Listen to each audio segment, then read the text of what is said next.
So the drum set that I use here in the studio is a conglomeration of old and new. So the drums themselves are Leedy and Ludwig's.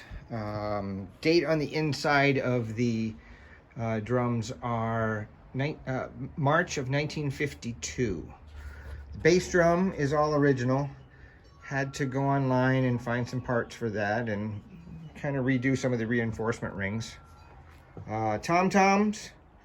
This is of course a 12 by an 8 by 12 and a 16 by 16.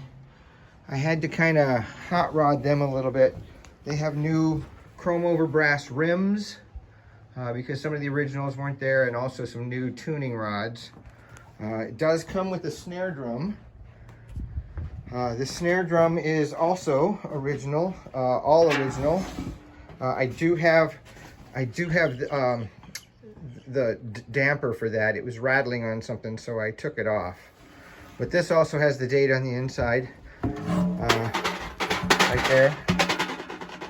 May of 1952. They're all matching.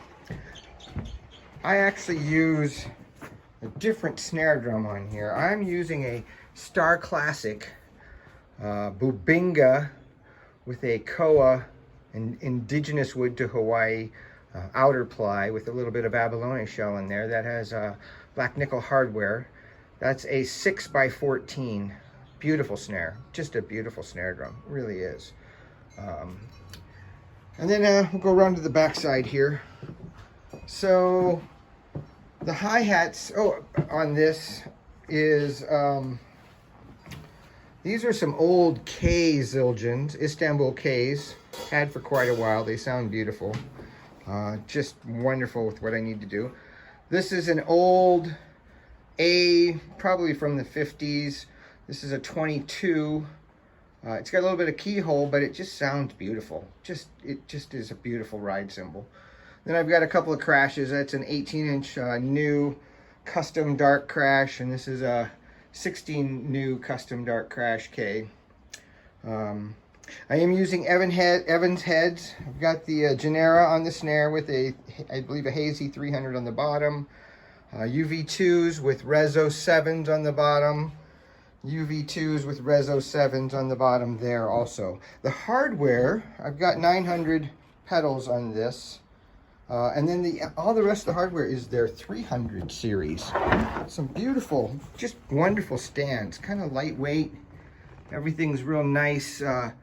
It's just a beautiful stand. And as a matter of fact, I like these tops because they have this little push button thing.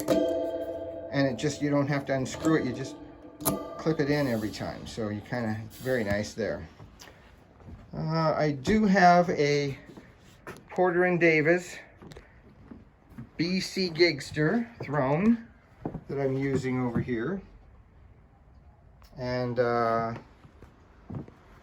And of course I've got some electronics on here for hand claps and oohs and ahs and what have you, that type of stuff. That's about it for this drum set. The one that sits in here. I'll talk another time about microphones and what we're using in terms of the board.